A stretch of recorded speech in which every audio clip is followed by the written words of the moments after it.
Hello, everyone. This is Scott Roberts on Explore Now, and I've got tonight with me Michael Zeiler and Michael Bakich. And tonight we're going to discuss this incredible book, The Atlas of Solar Eclipses 2020 to 2045. Uh, Michael and Mike, that's how I'll call you tonight. How's it going tonight for your evening? Doing great here in Tucson. Yeah, yeah. And you're up in Santa Fe, right? Yeah, we're waiting for the good kind of corona to vanquish the bad kind of corona so we can travel the world again. Yes, yeah, I've heard that. I've heard various things about this.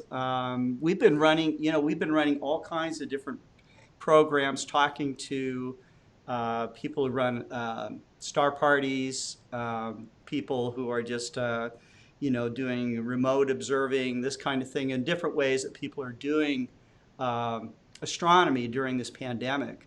And one of the things that in our industry, telescope making industry and telescope selling industry, is it's been extremely active. People, yes, they've been, locked down or whatever, but it's allowed them to kind of turn inward a little bit and, uh, you know, uh, see more of their, if they're living at home with their family, to spend more times with loved ones, but also to turn back to their hobbies, the stuff that they loved, And so they're digging out those old telescopes. They're they're reading more about astronomy. They're watching more programs like this one, and so it's been great in that regard. It's amongst the tragic situation that we're living under. Um, The Tucson Club here helps to put on the Grand Canyon Star Party every year. It's one of the biggest star parties in the country each year. This year, later this month, it's going to be virtual. We're going to have live star parties, and we've tried these a couple times here in the local club, where a couple members go out and they take a telescope hooked up to a camera. They point it at various deep sky objects, and another person talks about them. It's been really good, and we think it's going to be pretty popular. Yeah, I think so too. I think so too. One of the most popular programs that I ran in this series was we spent a night imaging with Jack Newton, and he was controlling the Sure. telescope down where you live, down in Arizona, and he was up in Canada at his bed and breakfast. And so, Jack's just great too. He has a zillion Oh, yeah. stories, and people just loved it. So, but we were up till way over midnight with him, and so it was a lot of fun. So I think that this program with your club will be a hit. Um, Michael, I don't think that we have spent much time together. Have we met each other before at a show? Or? Briefly, I met you at the RTMC once in your Oh, beautiful Airstream trailer, oh, okay. Yeah. and I think I may have met you at NEAF in the year 2017. Um, so I think we've met twice, but just briefly. Okay. All right. I, And I, I was admiring your telescopes and I purchased one. oh, well, thank you very much. And Michael Bakich, I've known you for many years. Read lots and lots and lots of your articles.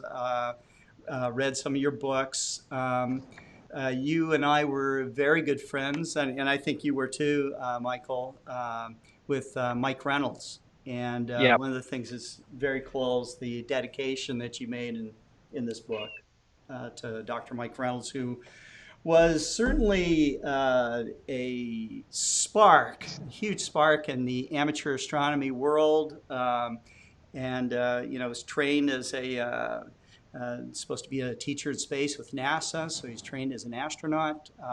Was a natural-born educator, a great writer, and so I was glad that you pointed that out to me, and so that kind of sets the tone for tonight's talk because Michael left this incredible legacy of inspiration, and that's what I think this book is going to do. Okay.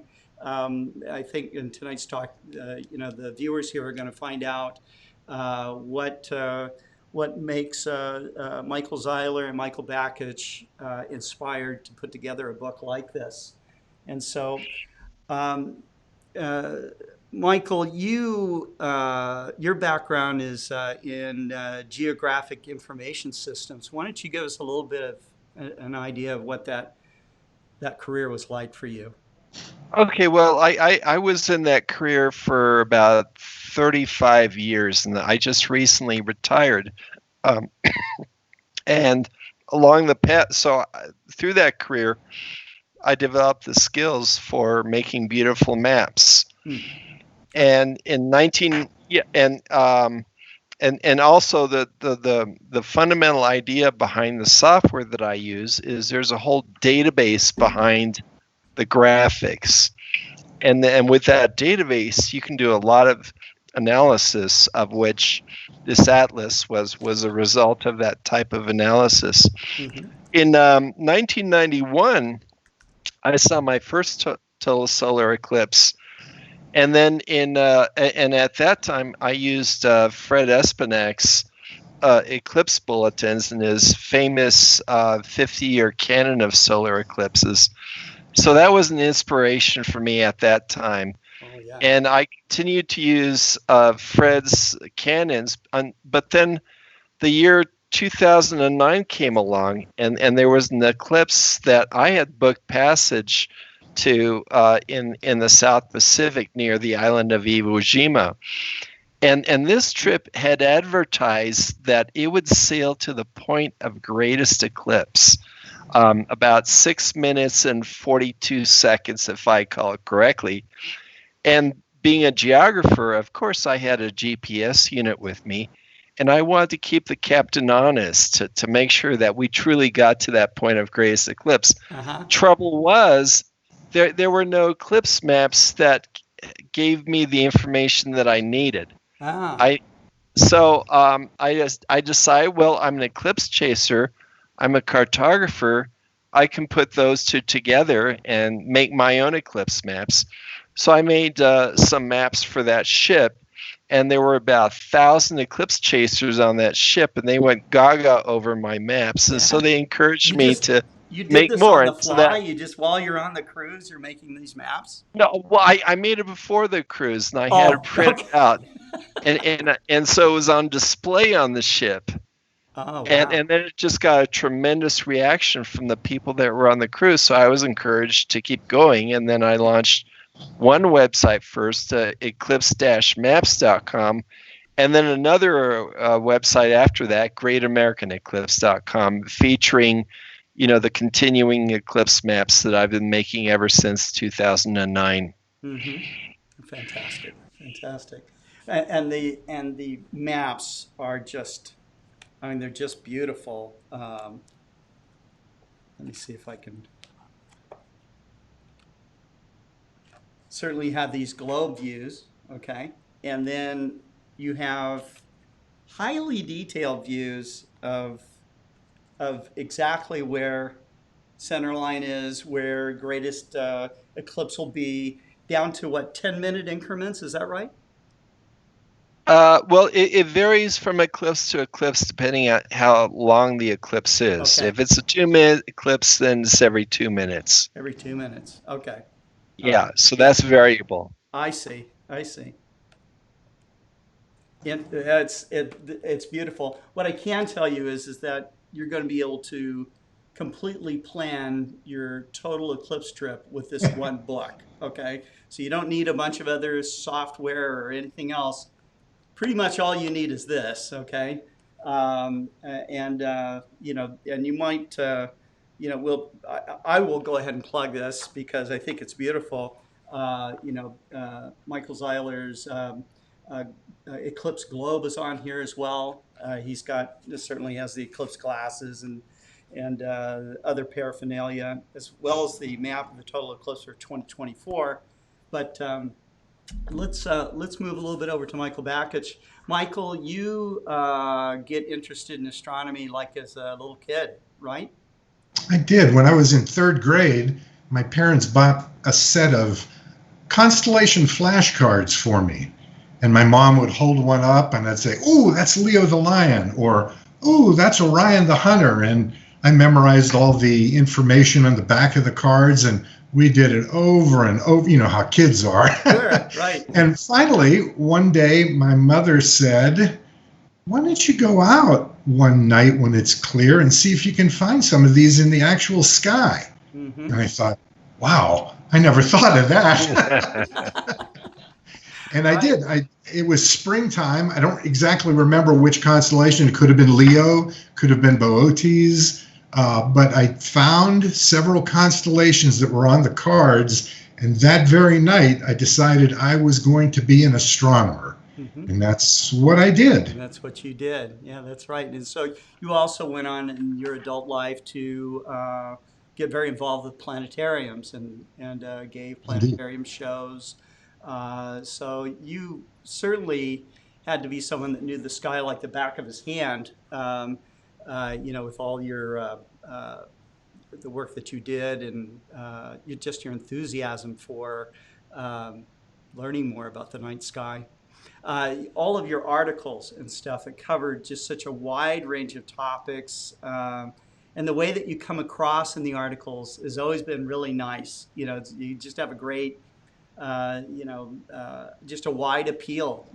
I mean, if you're into astronomy today and haven't read at least one Michael Bakich article, I would say that you haven't read very much, because you've got probably thousands of written articles. Is that correct? It's bordering on that. Yes. It feels like millions. Feels like millions.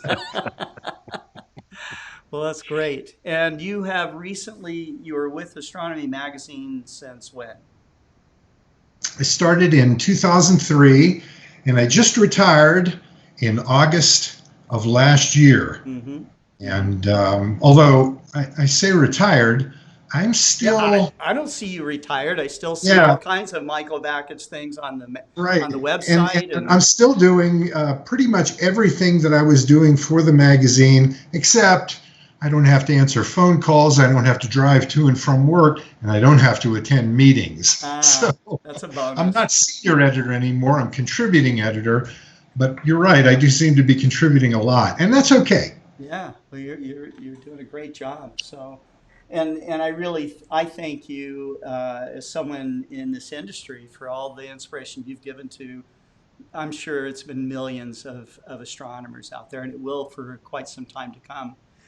And Michael, for you too, the contribution that you made. Certainly, I became aware of you during the 2017 eclipse,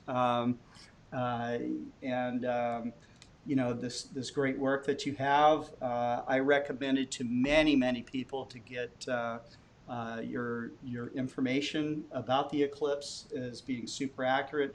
So I think we should dive a little bit into the making of this atlas, okay?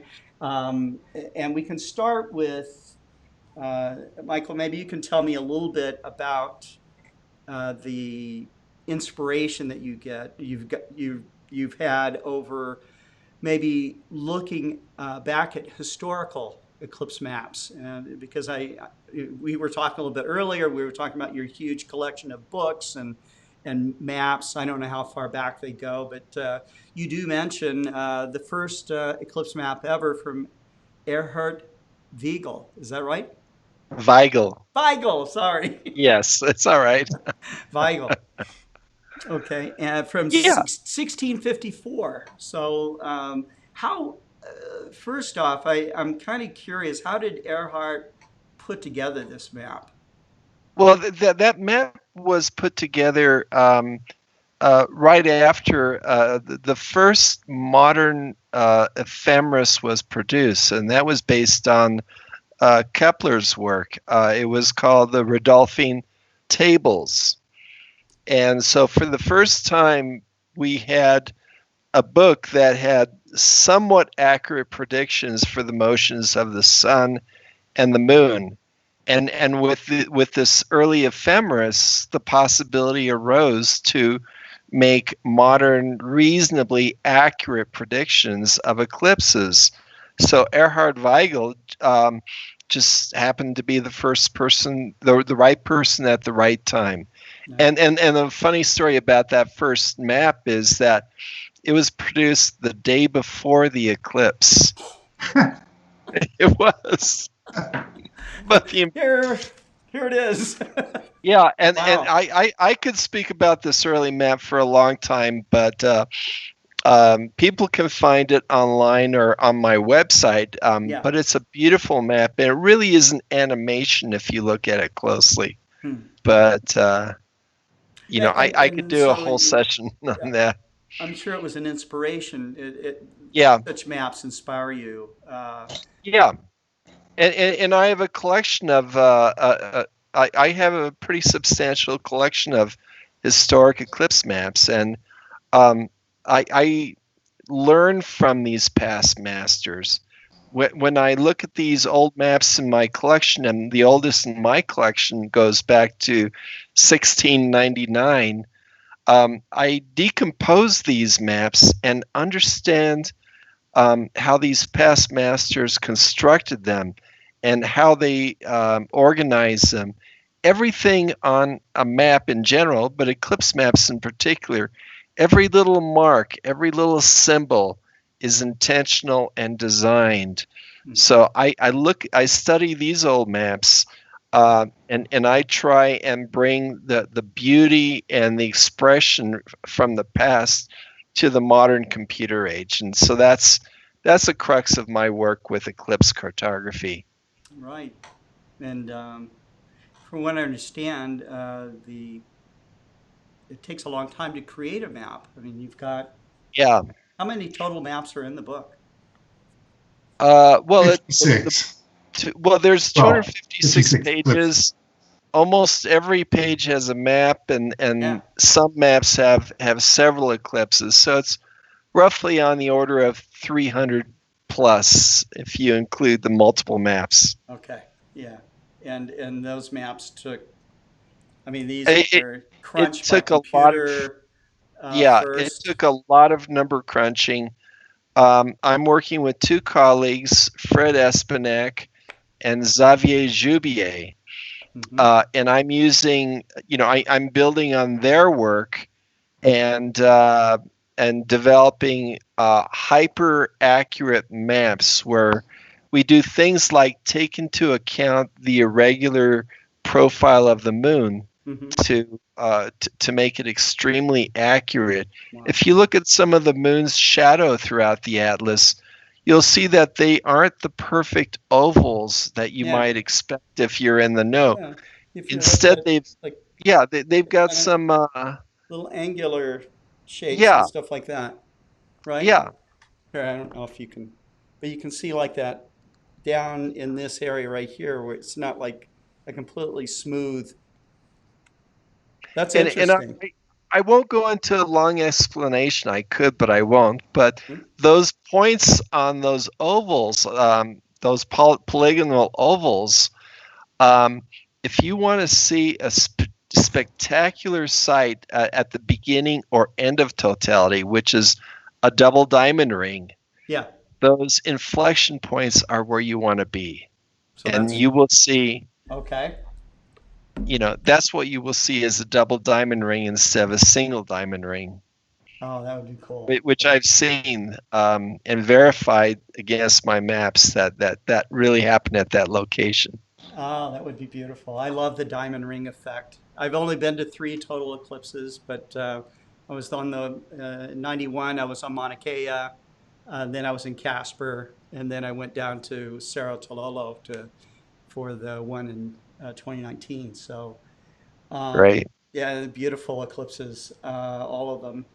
And that's the one thing that you mention again and again in this book is how stunning and how beautiful it is.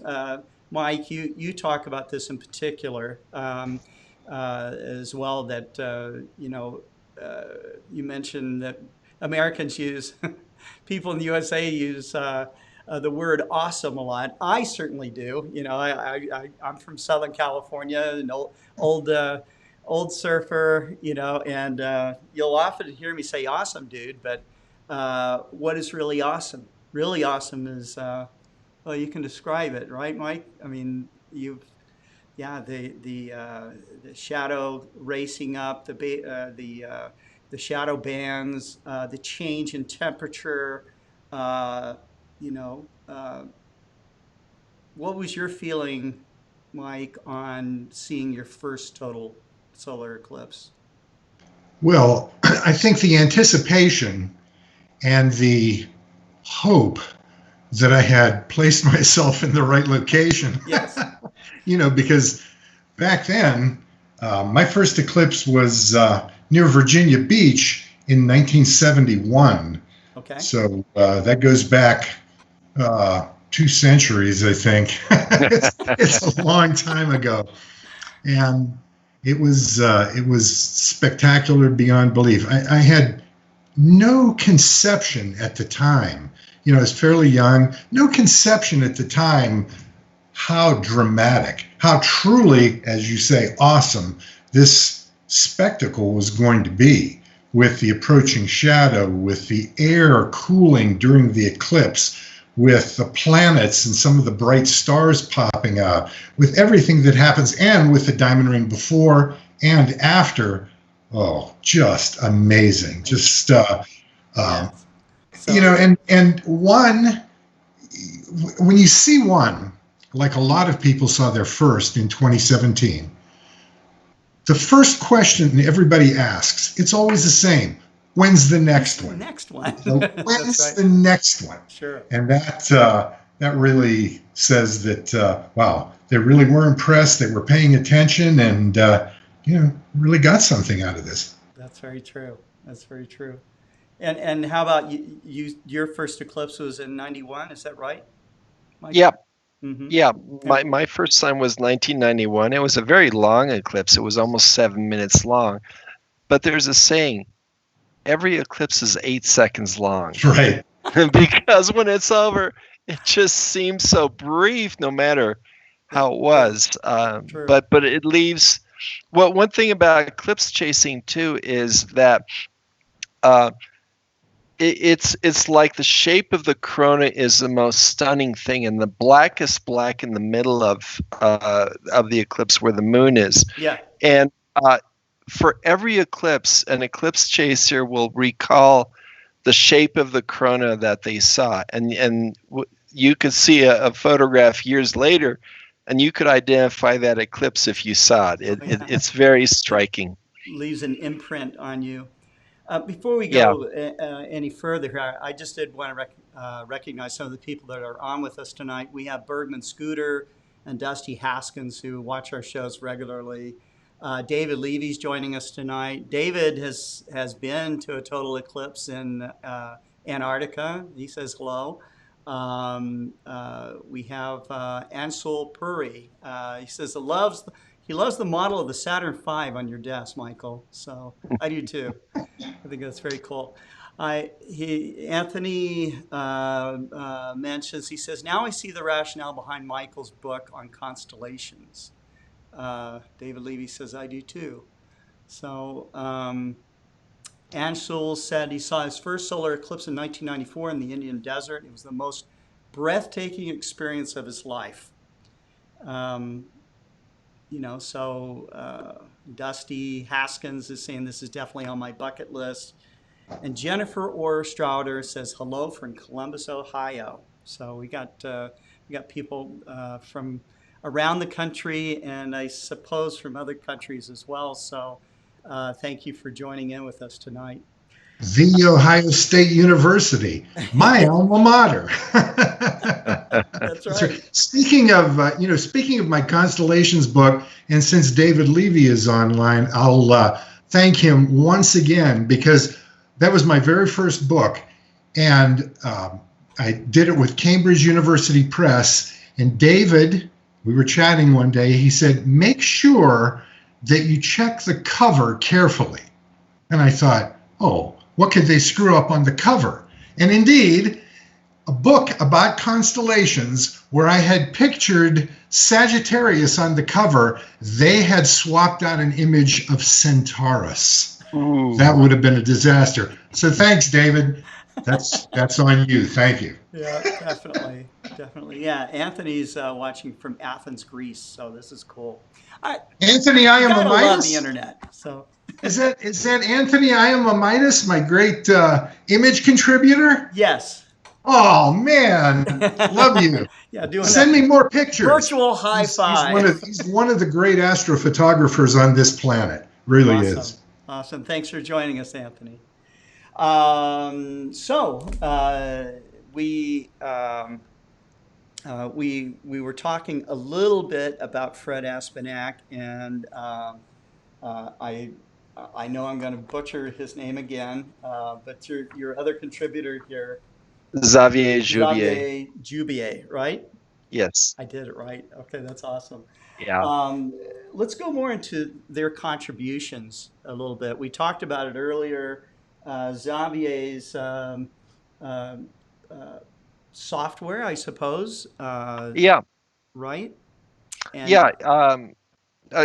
Early on, soon after I began producing eclipse maps with the 2009 eclipse, I became friends with Xavier. And he had a wonderful software program called Solar Eclipse Maestro.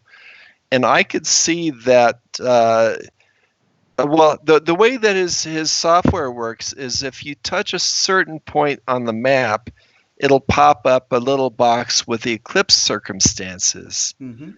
Okay. And my background is in GIS, Geographic Information Systems. And one of the things that we do with the GIS software is we input data, we ingest data. Well, one type of data that we ingest is LiDAR data for producing terrain maps. And so I had the bright idea that I could use the same software, except that LiDAR produces elevation points, how many feet or meters above the mean sea level you are. But I could see that with Xavier's Solar Eclipse Maestro, it could compute for me the eclipse duration and the eclipse contact times and so forth. So I'm using this terrain generation software. So instead of making topographic maps of the contours representing elevations, they represent eclipse durations and eclipse times.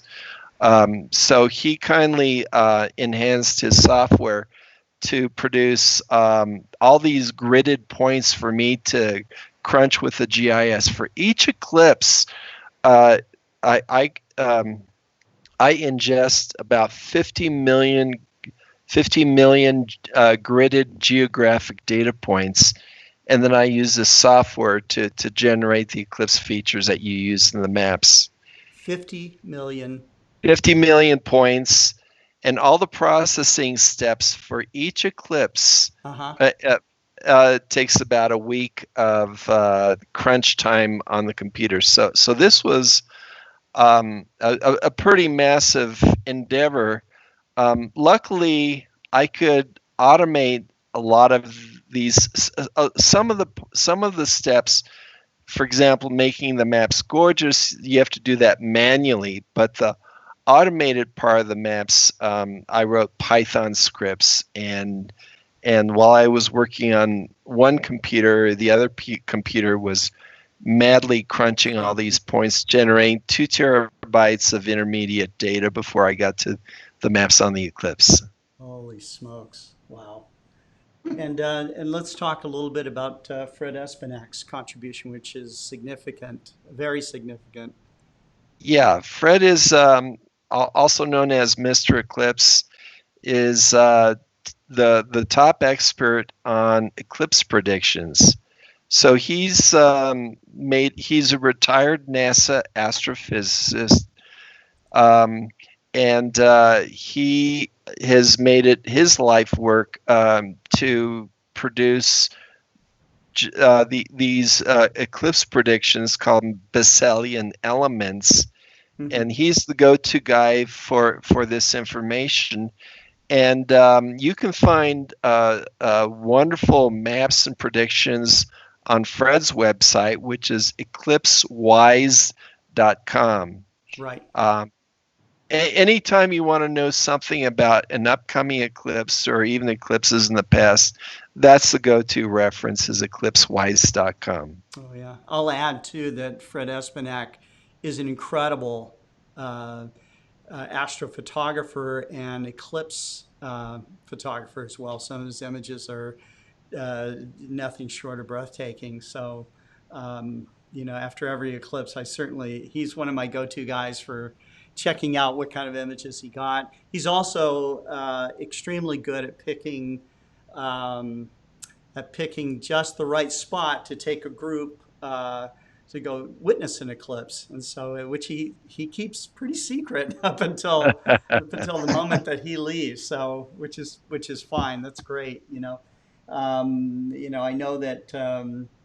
For those of us who work in this industry, and that would include all of us here pretty much, it's awesome that, there I go using that word again. Okay, it is awesome that we're, none of us are getting filthy rich doing this.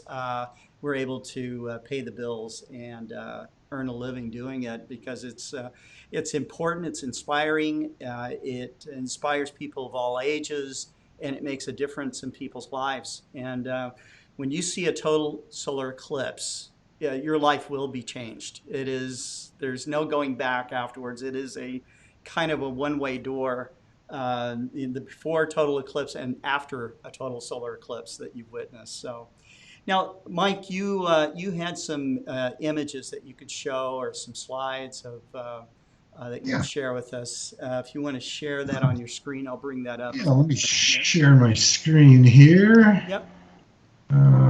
Boom. And then there we go. Slideshow. Okay, so there's the book. Beautiful cover. They got the cover right on this one. Yeah. So this book contains 56 solar eclipses in the next quarter century.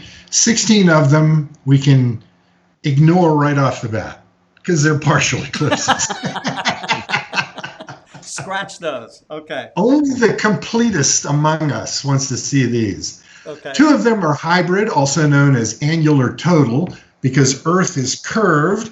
These eclipses can start out as an annular eclipse and then move to a total phase as the sun literally it gets closer to Earth's surface, and then may finish as a total or may re-enter the annular phase. Mm-hmm.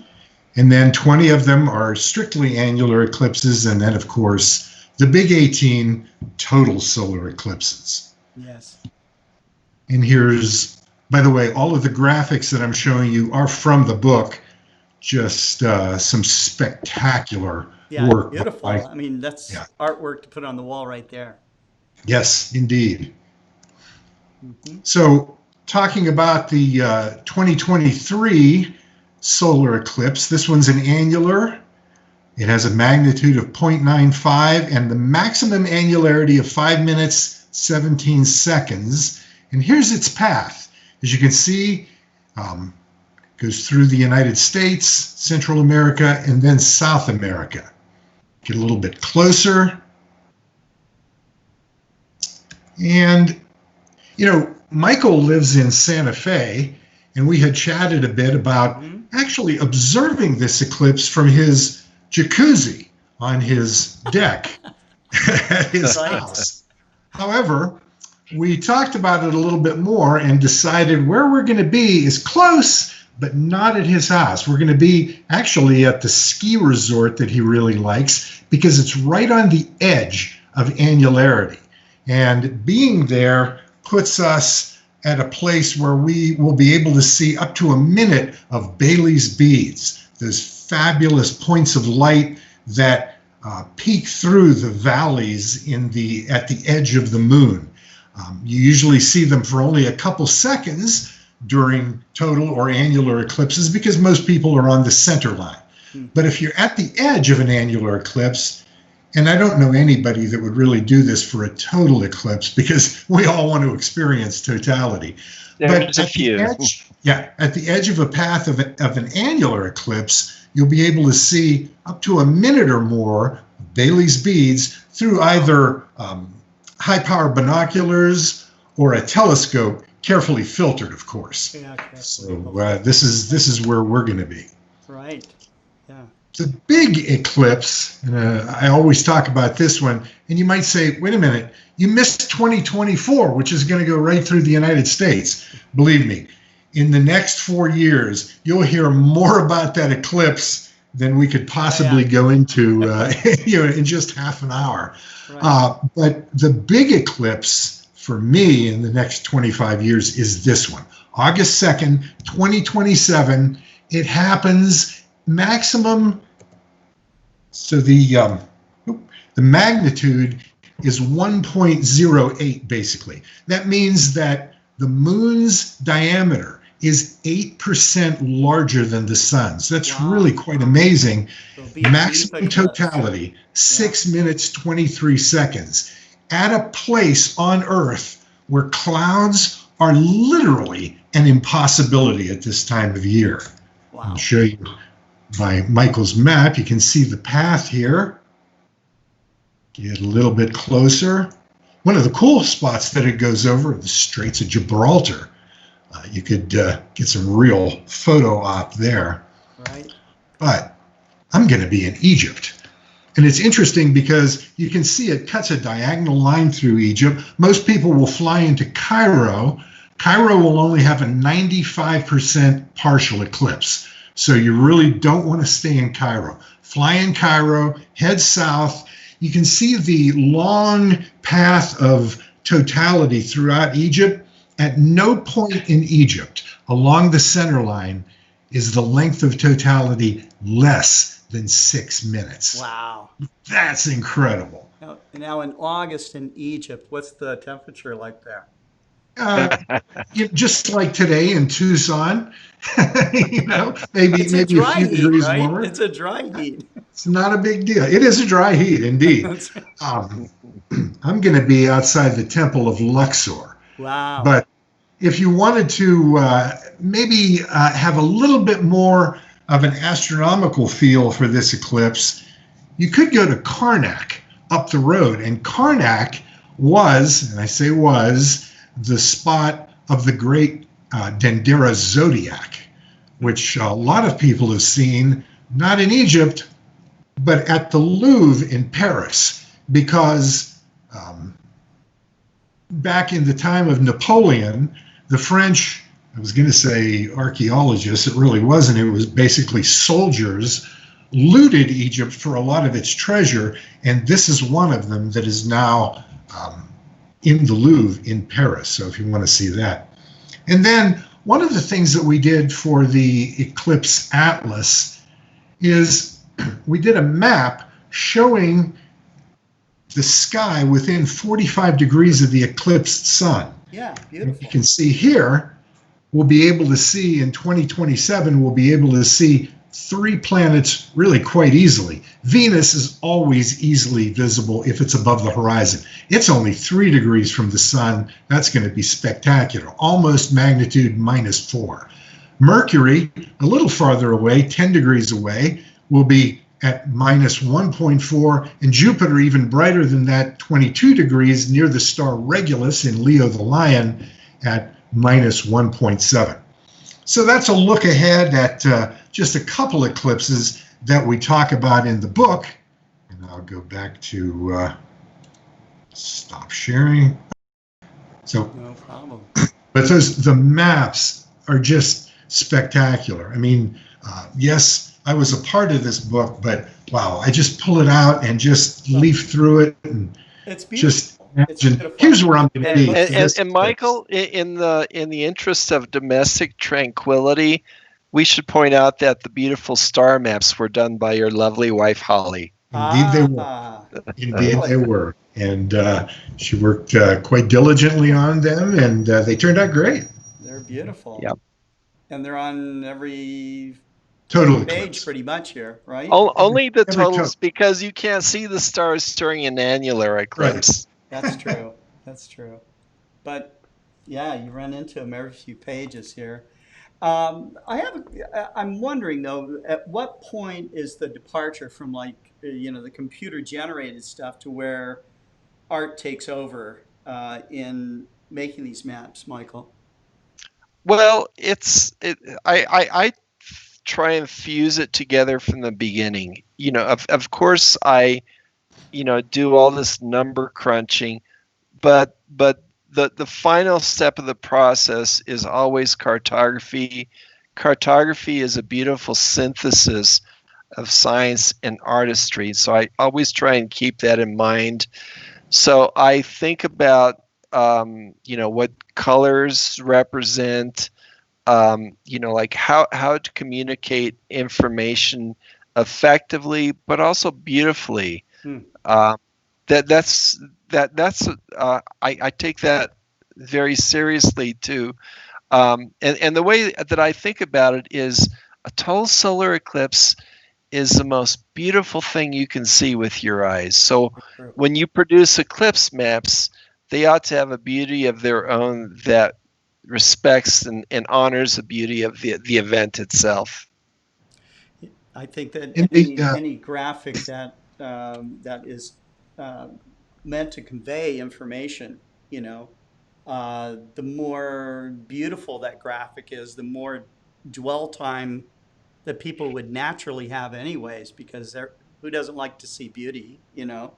And you see the amazing detail as you gaze longer. You start to see all this information, and then of course the written words are here too, and that's just chock full of the way that it's written with some of the historical background, and but also where you should go, where is it going to be the greatest percentage of eclipse, this kind of stuff. It's like you're there with us, saying, "Hey, okay, if you're here, this is what you want to do." Okay, by two of the a couple of the greatest eclipse chasing guys on the planet. So it's And nothing short the of phenomenal. So well, if you love eclipses, you definitely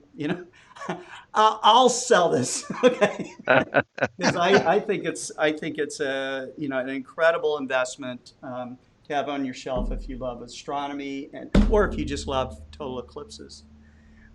Um, we do have a couple other comments from people that watch the show here. David Levy, earlier you had thanked David Levy for his advice on your book. He said, "My pleasure. This is actually the second time I've heard you talk about that book."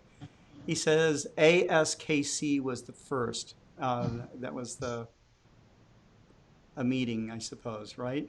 Astronomical Society of Kansas City. Okay. It's one of the largest astronomy clubs in the country. Wonderful, wonderful. Gary Palmer joined us from the UK. He's very much into solar imaging. He showed us some stuff. He's just kind of jumped in during some of the day-long sessions that we did, where we were on the virtual American Astronomical Society meeting. And man, just some mind-blowing images of the detail of the sun. So, but I guess what else have we not covered here that you guys would like to talk about?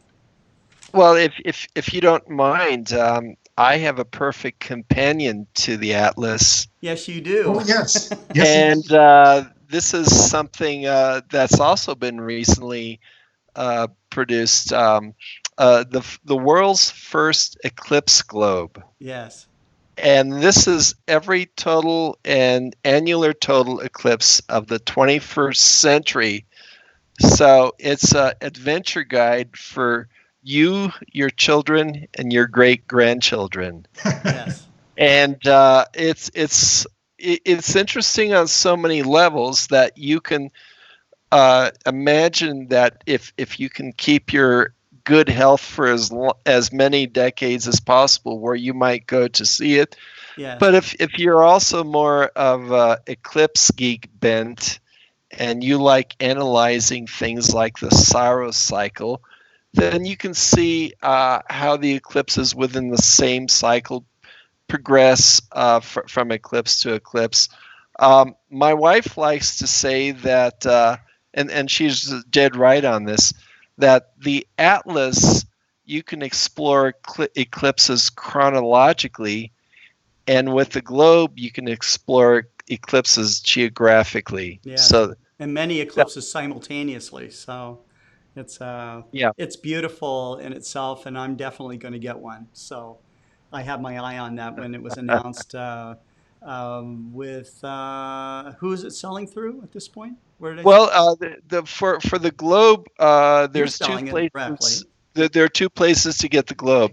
Hmm. Either our website, which is greatamericaneclipse.com, or the Sky and Telescope online web store, which I Hey, think. hey, hey, hey. Ah, hey, we're lucky to have two great magazines That's in this true. country. That's true. That's true. So either of those two locations, you can find the globe. Right now, the atlas you can only find on our website, greatamericaneclipse.com. Later on, we're hoping it'll be on some more outlets, Amazon, hopefully the Astronomy Magazine online store. Oh, guaranteed. Okay, Maybe and Explore some other Scientific. Who knows? locations. So we can see. But that's fantastic. I guess the other thing I'd want to ask you too, you both have much more experience with total solar eclipses and eclipses of all kinds than I do, for sure. I was lucky enough to be with my first eclipse was with the Nova film crew. So we did Nova's Eclipse of the Century program, and I got all the wide field shots of that. It's my very first. I mean, to be your first one and to do that, it's very, very nervous for me. I'll have to tell you the whole story sometime. The second time was, of course, in Casper. We got another great hit. I'm working with the Exploratorium people. And the third one was with the Exploratorium people, too, where we did the uplink for NASA TV and lots of news stations and stuff. To be able to work, kind of with a professional crew like that is really cool. I think what would be even more cool, though, is just to stand there maybe with no equipment and just watch one, because it's such an amazing experience, and when you're at an eclipse and you've got maybe one or two telescopes, a camera or whatever, you're jumping from this to that to this to that, and you're right, it's 8 seconds, boom, it's gone. Okay. Yeah. um, During the 2017 eclipse, I set up backup equipment, which they had to use.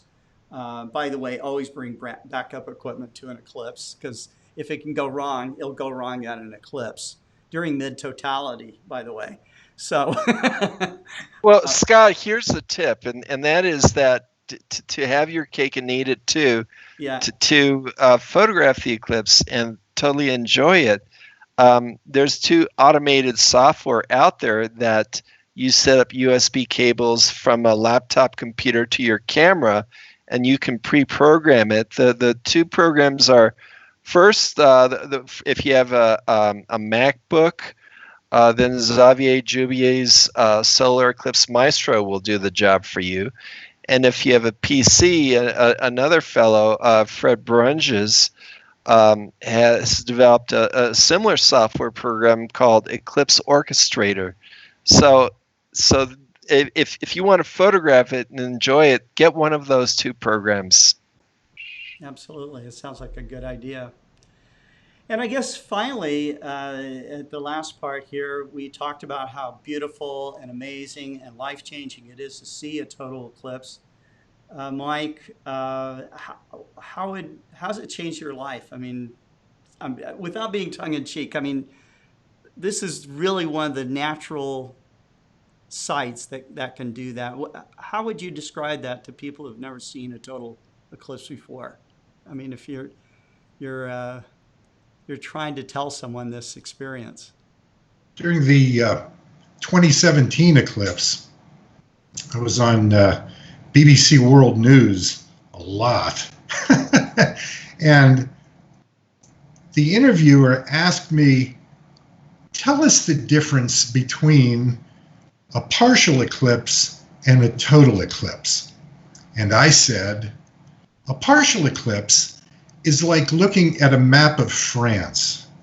A total eclipse is like sailing down the Seine in Paris with your lover.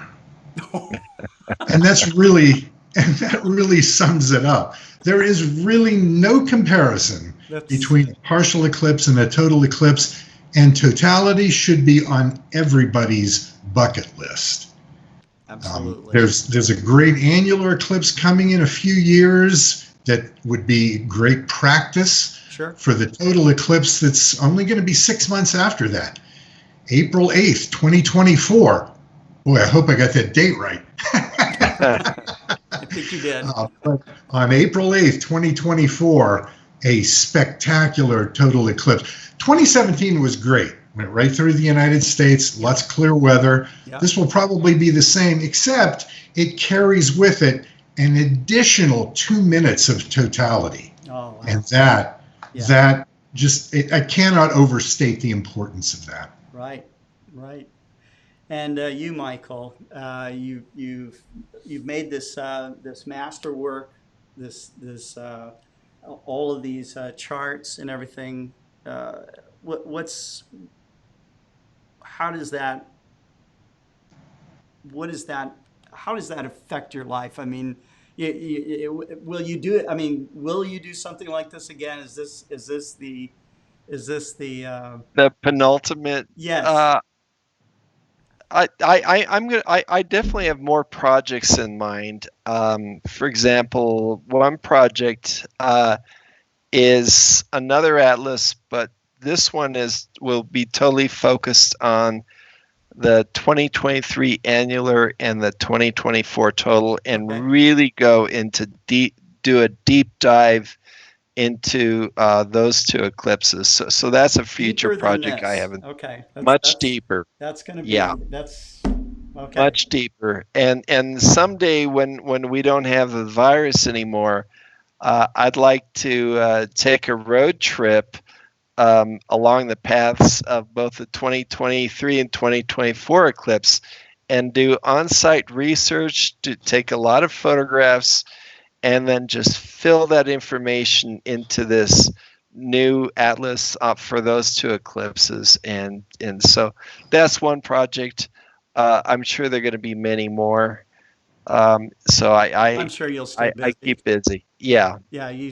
Both of you strike me as the kind of guy that, even though maybe retired, you're working harder than you ever have in your lives. So no, I'm not. Not you, huh? Not you. Absolutely not. Sure?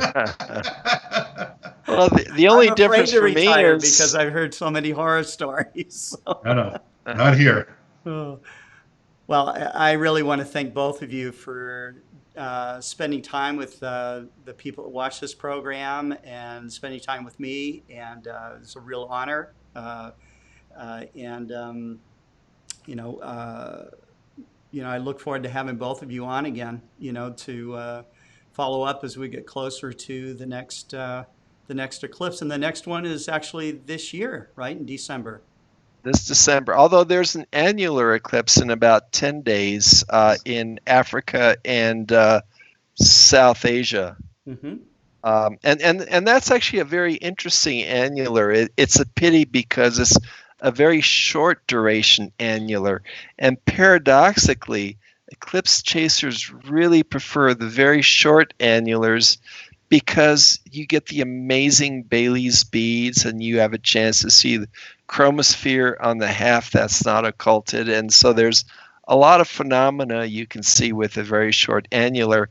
And sadly, it seems like only the people already in the area most likely will be able to travel to that one.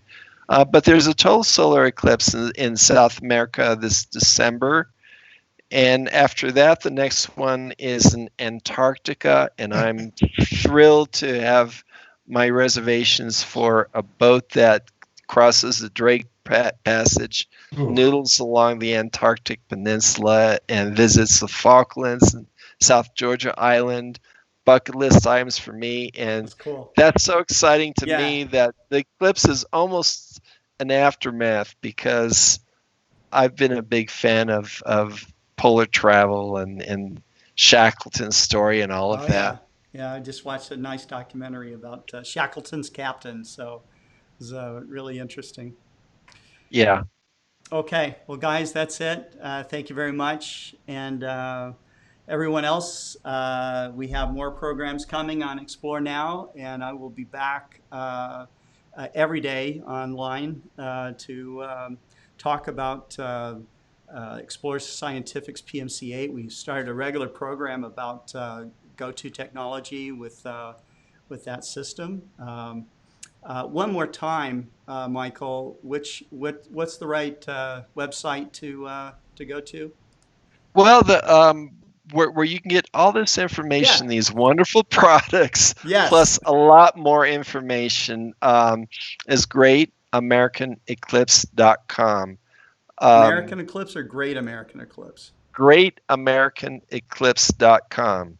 no We spaces. actually, no spaces. We actually branded a celestial event, so Woo! we're proud of that.